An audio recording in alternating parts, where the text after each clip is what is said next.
I would like to thank you for coming to our symposium. This year is about new technologies. And we have bright scientists today talking about different topics. And as you know, we do not have any sponsorship for our symposiums, and I would like to thank you for supporting it. Our first speaker is Dr. Andy Walshe. He has a PhD in biomechanics, and he has dedicated his life to hack human talent, to enhance human performance. And he's coming from Australia. Dr. Andy Walshe.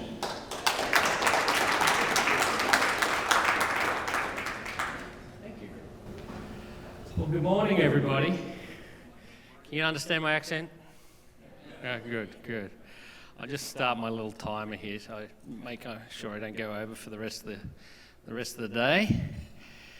I want to just thank, first and foremost, Dr. Nazari for having me here today. I got a call to sort of support this with the presentation today, and I was really excited because our whole community has been around human performance and human factors and studying that, and we've had a privilege for many years of working with some extraordinary organisations right at the tip of elite sport, elite military, elite government, but more recently, elite surgeons, doctors, dentists, communities like that. So I want to take a chance today to maybe reflect on some of the lessons we've learned from all the previous years and how we're looking to apply that to to communities such as yours. So extend the capabilities that we've learned working with some of the best talent in the world.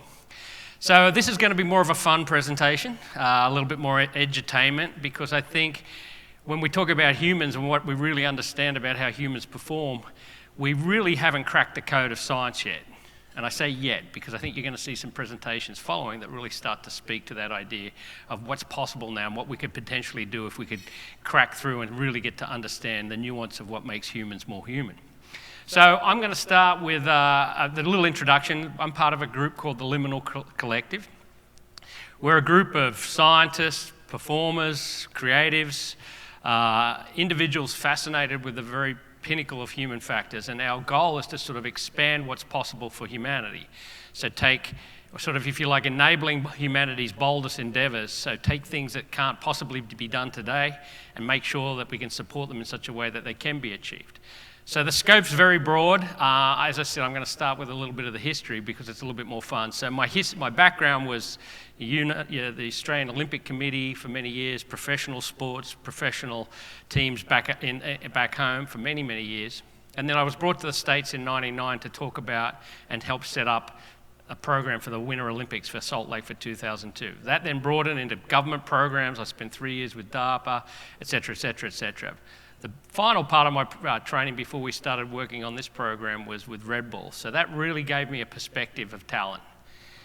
Yes, we did a lot of fun stuff, which I'll share with you, but the reality was we had 1,000 people in sports, in about 170 different sports globally, from F1 to Premier League football to skateboarding to surfing, all best in the world at what they do. And we had about 3,000 artists, musicians, designers, filmmakers. And all those communities were interested in one thing, and that was getting better at what they do. And so what we were able to do, and we were very fortunate, was to sit around and watch and observe and learn from every one of those people on their path to success, whether as an individual or a team. But that's enough talking. This is kind of the fun stuff we used to do, but I'm going to reflect on a little bit just to get the day up, make sure everyone in the room's awake. This is one of the last projects I had at Red Bull.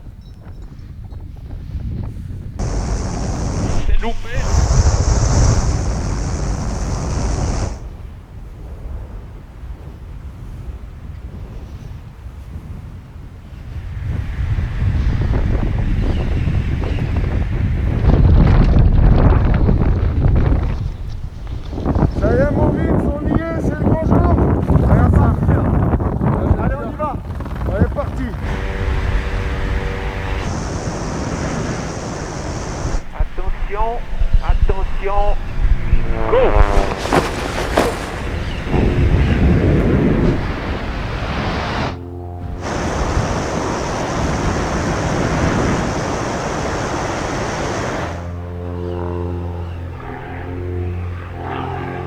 Je te vois pas. Moi non plus, faut qu'il se les contacts.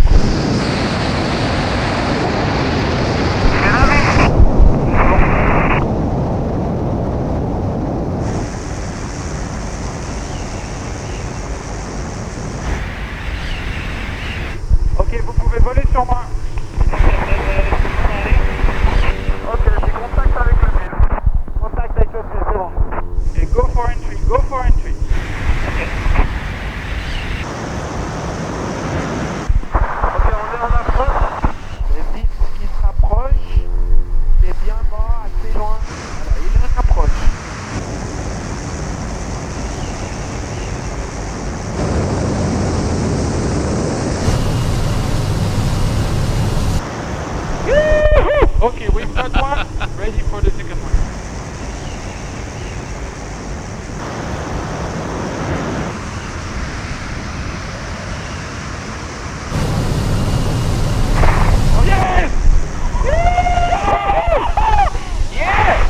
luckily they survived, which is a good thing. I knew it. I guarantee no one came here today expecting to see that in one of these presentations. But the point is, and I'll hopefully make it relevant to everybody in the room, is that people thinking about what's possible, what's the frontier of performance in any given field, is where we like to play. And as you can see there, these two individuals come up with a potentially crazy idea, but the way we prepare and train those people to do these things applies no matter what you're doing. So I'm pretty sure nobody in this room is a wingsuiter, but even with respect to your day-to-day careers, the lessons we've learned from people like this apply very much so, and I'd like to get into that. One of the challenges we have with humans, and obviously understanding how to improve humans, is that they're so extraordinarily complex, and we don't really understand very much at all. We probably get 3 or 4 or 5%, and as I know many of the people in the medical realm in the room here, there's a lot of research on the medical side and years of tradition and history studying how to improve, how to support. But when it comes to actually training and preparation, we're very limited. And then Stephen Walshe here is a good example of what's sort of unknown in that space. He's able to recreate this drawing of New York City simply by flying over it for 20 minutes. And he's so accurate after he's flown over the city in 20 minutes that he can recreate this, that they actually use it and test it against Google Maps, and it's more accurate than Google Maps. Now, he slightly has on the spectrum of autism, but this goes to show what we love about this is it just shows you the capability and what's possible. And we're not even tapping 5% of that with what we know today. Part of the reason that is because we're an ancient system. The human evolutionary pipeline, if you like, is relatively short from a geological perspective in terms of the planet. But even in that period of time, we've only been able to sort of identify the base elements of performance, and they sort of are reflective of how we operated for the last couple of 100,000 years. So we've got an extraordinary complex system. We have a system that's based on a sort of far more traditional environment in terms of practice and performance. So that means we have to defer in my world, no matter how complex it may look from a performance perspective. When we're trying to help people really hit that pinnacle of what they're trying to achieve, we have to go back to the very fundamentals. Because if we anchor in the fundamentals, then we can move forward. So we use performance models. We try to think about what it takes to be extraordinary in any given field. In this case, it's very general, and the aggregate of talent around the side and these critical success factors matches that. So it's a generic model, but if it was, say, a surgeon or a dentist, you would put that person or team in the middle.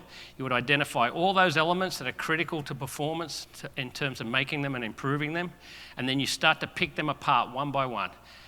It's very crude, but in the world of human factors, this is about as advanced as it gets. So we're fascinated with talent. We want to know, and including communities like yours, how you do what you do at such a high level, because everybody's got something to offer and something to learn. And the more we spread our information across dynamic systems and dynamic communities, the better we learn and understand. This is obviously very familiar to many of you in the room. And as I said before, we have to start with the basics. The Yerkes-Dodson curve, the stress-arousal curve, anxiety curve, whatever you like to call it. Anchored in the autonomic nervous system, which is a flight-or-flight response, which is, again, an ancient mechanism.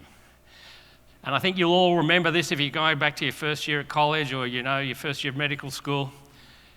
Low arousal relates to lower performance, just as a matter of simulation in the autonomic system. Great for relaxation, great to recover, but if we're talking about peak performance, we've got to get a little further to the right. What we have in terms of many of the systems we work with in day-to-day life and living nowadays, because of all the stresses and complexity, is people find themselves way over to the right. Too much stress, either acute or chronic, pushes you far to the right of your optimal performance, and that is not ideal. Sometimes we do it in training just for a little period of time to test capacity, but ideally we want you right here. Really simple stuff. But for us to really take someone who's already best in the world and push them that little bit further, we actually have to even be finer than this. We have to be just to the right of this. We have to put you in a situation, a training scenario, a space where your body and brain is trying to just figure out what's going on. It's a little beyond your capabilities. The most important reason for doing that is that we want to know what your limit is.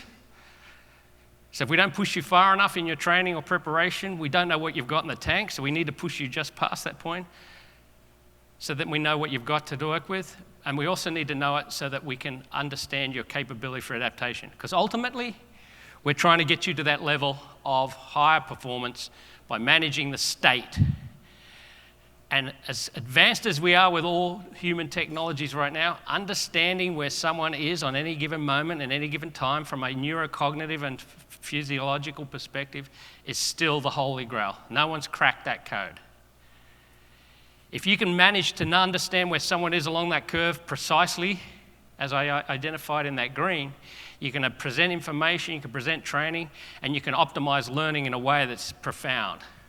Unfortunately, right now, the best in the world at this, great coaches, great trainers, great educators, typically take 10, 20, 30 years to understand by just looking at someone how they're handling things, where they are, how they're feeling today. So that measurement of state is critical. So how do we train it? So I want to give you a few of the constructs. Now, these constructs that we use, again, very simple, but can be applied to very complex and high-performing communities, and it's amazing how many people don't think this way. So the first construct in terms of that curve is to redefine anything that's in front of you in terms of a challenge, a threat potentially, as a challenge. So most people, when they see something that's just beyond their capability, will default to, oh my God, if I don't do this right, or if I fall short, or if I fail, it creates an anxiety response. What's the cause of that anxiety response? The fact that if they make a mistake, they see themselves as failing. So the first thing we do with everybody is to reframe the threat of failure as a challenge. And the simple distinction with that challenge is that no matter what happens, win or fail, win or lose, you learn something. And our best performing organizations and our best performing individuals in the world are lifelong learners, and they understand this implicitly. They know that if they make a mistake, it's just an opportunity to learn something about themselves, so that they can prepare better next time and use that failure as an opportunity for improvement. You hear it in the Valley, you hear it around in the tech communities, the investment communities, fail fast. Who hasn't heard that? It's the mantra for sort of startups. But has anyone actually ever trained people to fail and do it in such a way that they learn? And it's not done very often at all. So how do we do that? Well, what's the number one fear for people in the US and the world actually? Public speaking. So we kind of work with Cirque du Soleil and we kind of take that concept and add it up a notch. Here you'll see some world-class athletes with some world-class founders and investors going through the Cirque threat versus challenge training. These are the switch, these are extremes. Laughing and crying. And like we were saying, find your place and find your moment that triggers that emotion and just push it and push it and push it. And then switch, okay? All right, cry guys.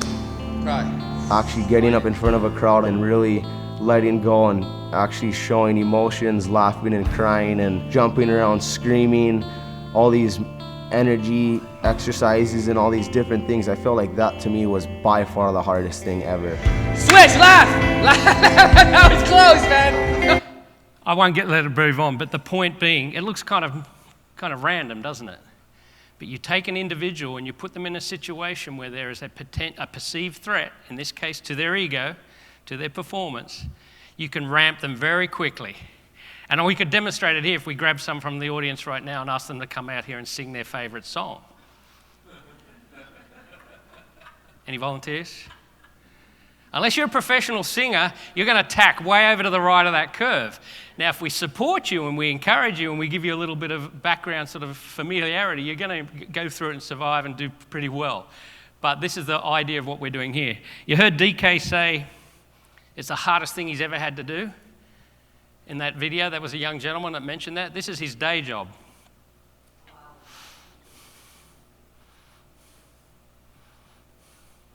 So we have these profoundly simple tools that can put people in situations where they can learn about who they are and what they stand for.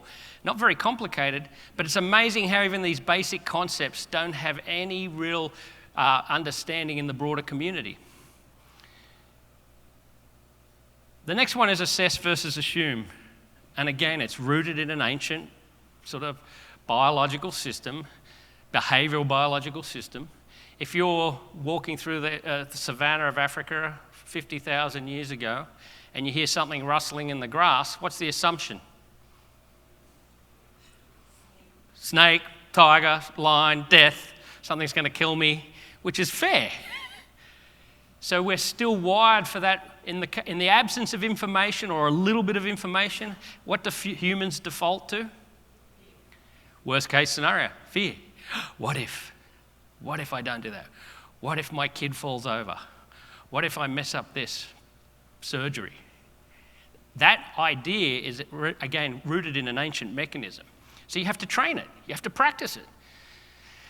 The assessment piece is when you train someone to look at a situation and not forecast some arbitrary future, but take in the moment, the present information, the situational awareness, so that they can make a better decision. All make sense? So we have some unique ways of training that again. And remember, these people are best in the world, so I don't recommend that for your average offsite for your staff. This next one is we filled a box on the floor in the basement with a whole pile of snakes.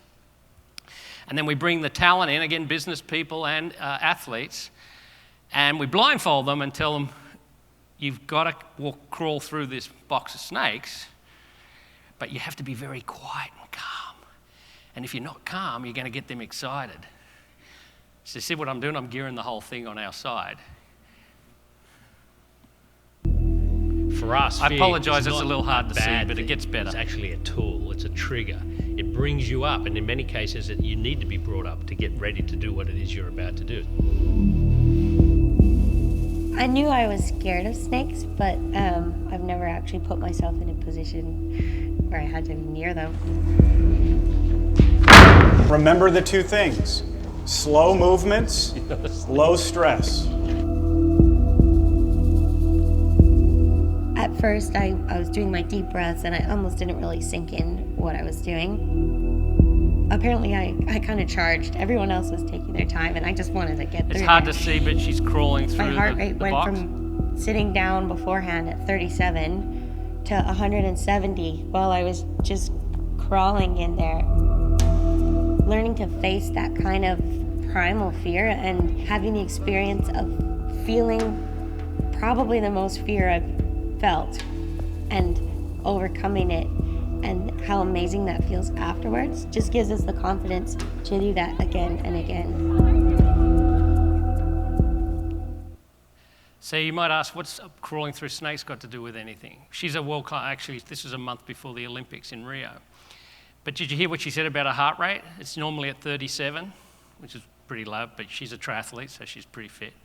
And then it was 167 when she started to crawl through the snakes. The idea that we come at people with a very obtuse perspective and threat forces them very quickly over the top, and then she has to figure out how to deal with it. And she heard us say there, how does it translate to what she does every day? Well, she's now felt something way over to the right of that curve where she had trouble breathing, very scared, very anxious. She stands at the starting lineup, and this is her words, a month later in Rio for the Olympic triathlon. And this is easy. I've felt way scared, more scared than this before. So these tools actually translate. And again, we use very extreme and fun examples for these young people, but the concept, the principle, is that she should have assessed what was going on versus assuming. What's the assumption? Snake, death, bite. Yeah, it's just worst case. I'm not allowed to kill her. No matter what it looks like in these images, I'm not allowed to put them in harm's way. If she'd actually thought through the situation a little bit as she walked in and paid attention, she would have known, she would have checked on that. She would have also checked that the snakes had plastic tape around their mouths. They're the same snakes they use here in Hollywood for movies. So the snake can't actually open its mouth. And they're all boas anyway, which they don't bite, and they're well fed. So if she'd sat there and actually made those sort of basic assessments, she then would be, well, there's nothing to go on here. I could just crawl through that thing without problem. But people don't. So the lesson is we're trying to teach them that. If you can reframe a threat as a challenge, which is something you have to practice every day, if you can then take a moment, breathe in, assess the situation versus jumping to that assumption, you're in a position then to respond versus reacting. And this is one of the key messages. If you're not good at this, someone says something to you in that meeting in the office, or your friend, your partner challenges you argumentatively, the reaction is just to unload. Oh gosh, don't say that. Oh, you haven't been listening, that type of reaction. The response is, okay, what can I learn here? Let's take into account the information around me. All right, what's the decision I can make that moves me forward in a way that supports my goals and their goals? So these are very simple things, and again, you've got to practice them. And the trick is you need to know with people where they are on that curve so that you can do it appropriately. If you scare the living hell out of them, it's going to go way too far over to the right and there's nothing to be gained. So the response versus reaction is the final piece of this puzzle. So here's another group of young athletes and some business people out in the woods. We've had a week of training like this to prepare them for this moment. We're in Montana, I'm giving them a lecture on the dangers of hydration and how they should stay hydrated, and they're bored out of their brain. But little do they know, we've trained a grizzly to come running through the camp at them here in the next 30 seconds.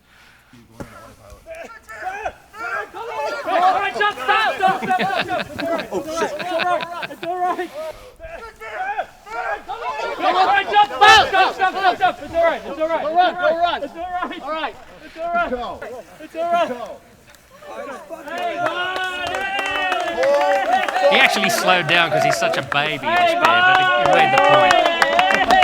What we're going to do is we're going to have easy.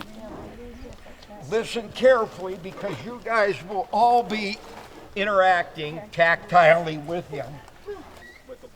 That's the look we're after. Oh. So you get the point. Intense weather or whatever may be. We've put people in situations to train these elements, obviously very extraordinary and fun situations, because part of this is to give them experiences that they never forget. Give them an opportunity to reflect on a moment in time. It's a bit of fun, makes for good TV, something they can show their friends, and it's something that anchors them. But funny, we don't seem to get asked to do much corporate work anymore, so I guess that's just a fact. People aren't happy with the bears. So what's this got to do with anything with respect to what we're talking about today? Well, we know the unknown is probably the most powerful tool for training, because the unknown, giving people less information, challenging them in uncommon ways, in ways they've never been challenged before, so unknown ways, forces people very quickly to have to figure out how to deal with their own emotional regulation. And that emotional regulation cue is the absolutely most critical thing to train to get the best performances from people in the world. So the unknown can be very simple, or can be challenging, it can be done uniquely, it doesn't really matter. One of the things we do with executive groups is if we just turn up in the morning for a big day of work, corporate team building or whatever, we just don't give them an agenda. Just don't give an agenda to the executives, the C-suite of a Fortune 100, and you watch them unravel very quickly. So this is a group we did about 6 months ago. This is probably 4 of the top heart surgeons in the world. From Cleveland Clinic and around the world. Cleveland Clinic hosted us. We came in with the surgical team. And they said, we really need to get these communities working better as teams. So here they are. They're about to go out in the ocean, and we've blacked out their masks. So they've been to the beach 1,000 times, but just taking the mask, blacking it out, forces this experience. And it creates an environment for the coaching and learning. And as obviously we're experts in the coaching, we know how far to push them. So if we start to see people getting a little too high or they're not kind of challenged enough, we modulate. Is it effective? Well, the beautiful thing about this stuff is even though the science and the technologies and all the other instrumentation that we hear about is not quite there, or it's just about to be there, these simple things work very, very well. I just grabbed this last night, so I apologize for the quality, but this is a Cleveland Clinic heart surgery, and this is a percentage of delay of surgeries following, the first surgery of the day is on time, but then if they're not going on time, then they just get later and later and longer. So you can see after we did the training, there's roughly a 20 to 30% on-time start of surgeries just by putting people through that experience. Now, forget about the cost savings and the opportunity with respect to an organisation like that, but the idea that simply getting them to think about themselves in a challenging way and working together in that environment forces these sorts of outcomes. So where does that leave us? Well, as we started off the presentation, the idea that there's this ancient mechanism, an ancient system, the human system, that really is poorly misunderstood. And even with the best performing teams and programs in the world, our training still is anchored in very, very basic concepts to allow us to get the fundamentals right. And that has been that way forever.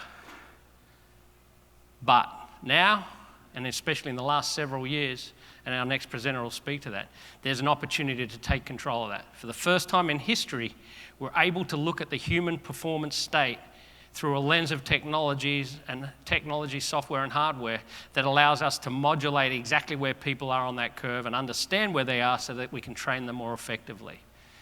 And it's based on techniques and tools that are being developed actually everywhere else, but they've still yet to be applied effectively to the human.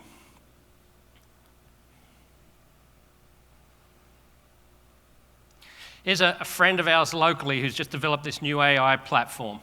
Now, this is a platform designed for a pharmaceutical company to just drag and drop, enterprise level AI. So you're sitting there on your computer with all this information, and you just drag and drop your data into this system. This is on diabetics research.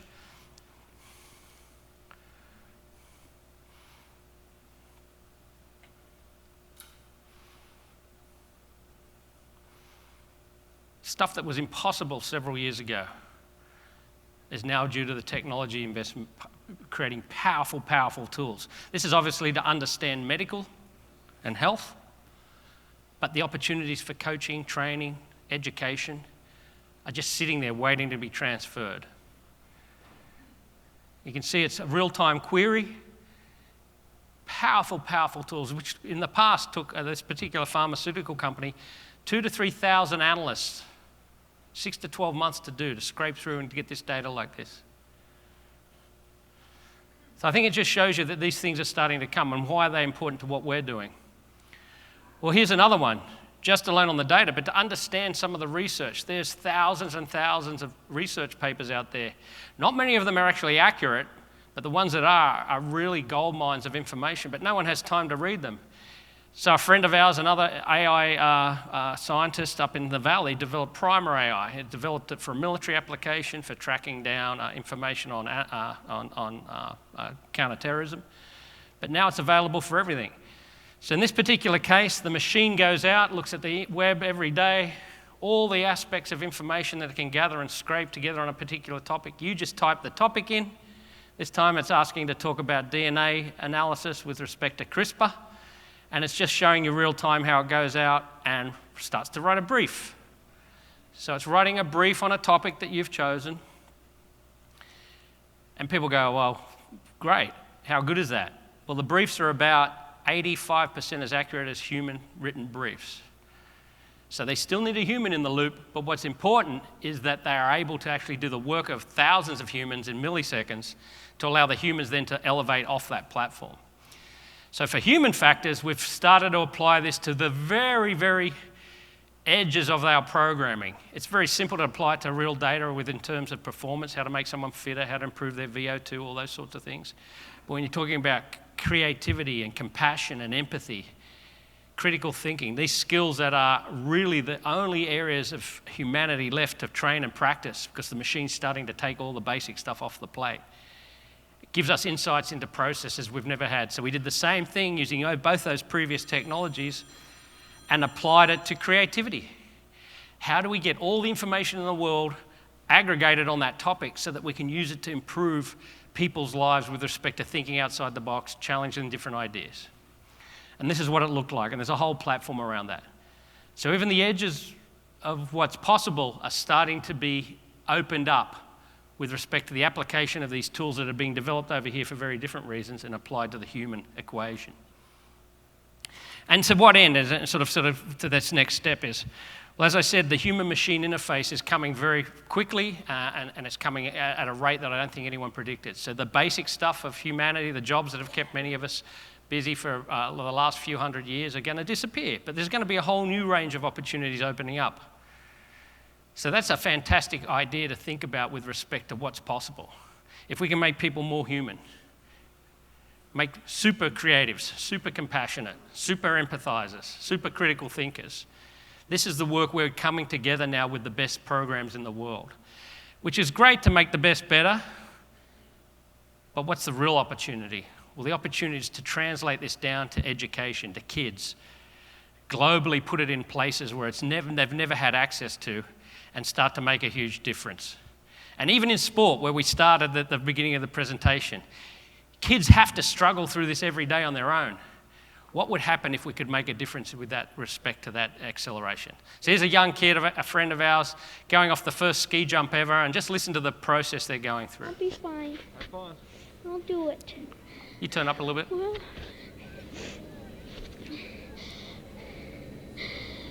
here goes something, I guess. Oh. Okay, you can do this. I'm gonna jump. You got it. Whoa, my ski's slipping off. Just remember, never snowplow, okay? No snow plows. Keep it straight and you'll be fine. Do Okay. the same thing you do on the 20. Straight. Do you go faster on the in run? Little bit. A little bit? Yeah. Is it any steeper, do you think? Not much? Same steepness, it's just longer. Well, just longer. Just longer. Just a bigger 20, that's all. Yep. Have It's a fun. bigger 20. Go ahead. You got this. I got it.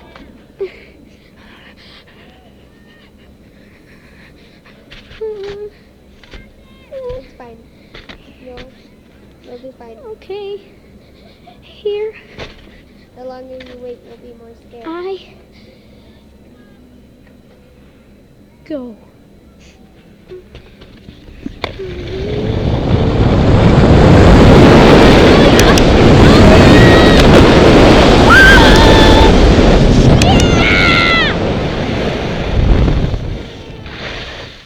Yeah!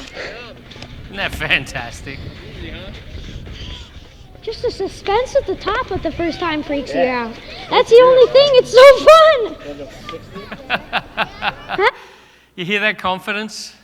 The success, that challenge was just at the right point for that particular kid, but they still had to figure a lot of stuff out on their own. There's no need for this to happen without some better information out there nowadays. And imagine that young girl doing her first piano recital, the young boy doing his first guitar recital, same principle. Getting up on stage at age of 10, 11, 12, helping them understand how to take the most out of that situation, learn and grow from it versus physically feeling sick or nauseous or having a very negative experience. That construct of training, which we've mastered at the highest levels of performance around the world, has such greater impact in the youth of today that we need to start to think about how do we scale this. Not everyone can get a grizzly bear to walk in the back of the theatre here right now, or have someone challenge them in a training environment that we create for these best-in-class organisations, because it's expensive. And also costs a lot of money in terms of training to have people, to give people, coaches, instructors, those skills to look at someone without even asking them a question and know how far they're feeling and where they are on that curve to make sure you're adjusting the training perfectly for them. But the big but is now with the machine technology, the AI agents, we can start to actually put people every day in a situation where we can actually look at them real time and know where they are. And there's a school in San Francisco that's actually doing it real time with kids, where the kids are managed and monitored through a sensor suite. As soon as the challenge in front of them, math, physics, language, gets too hard, and they start to feel, start to move to the right on that curve, the machine adjusts automatically the level of difficulty of the challenge in front of them, brings them back, not too far. You want them to learn how to make mistakes, but you don't want them sitting there suffering. So think of that in the communities that are beyond just the school. And that's why this is a powerful slide, because we're starting to talk about how do we take people solving the world's greatest challenges? How do we put scientists, the engineers, the technologists, the sociologists into training environments in such a way that we improve their capabilities just like we would a Venus Williams or a LeBron James or a Tiger Woods. Again, never before possible until these technologies started to arise. It allows us now, we've done 2 or 3 prototypes of this, we've taken some of the best researchers in the world and trained them like a world-class athlete per se, with respect to those constructs that you have behind you. And to me, it makes no sense why a young brilliant cancer researcher isn't given the same support systems and training back end that we would give someone who plays sport for entertainment, because the outcomes are far greater. And the principles that we apply to these other communities have equally, if not more, impact to people who've never had exposure to them before. It's a new concept for many to get their heads around, but for us, that's the idea of how can we do this quickly and on scale is really the opportunity that sits in front of us. So I know I'm getting to the end here, but one of the ideas we've had and we're starting to build on here just locally is pulling the best minds in the world in the creative arts, the performance arts, the athletic side of performance, and bringing them together on a regular basis to start to think about how do we train these communities. And thankfully, the World Economic Forum and communities like that are now paying attention to this training process so we can start to make real change in the world with some of the fun and games that you saw earlier on. And not everyone will get that opportunity, but I just wanted to come up here today and share you the sort of preface of what we're seeing and the big opportunities in front of us, because I know the next speaker, Amir, is going to start to show you how it actually happens real time. And with that, I thank you for your patience and time this morning. Appreciate it. Thank you.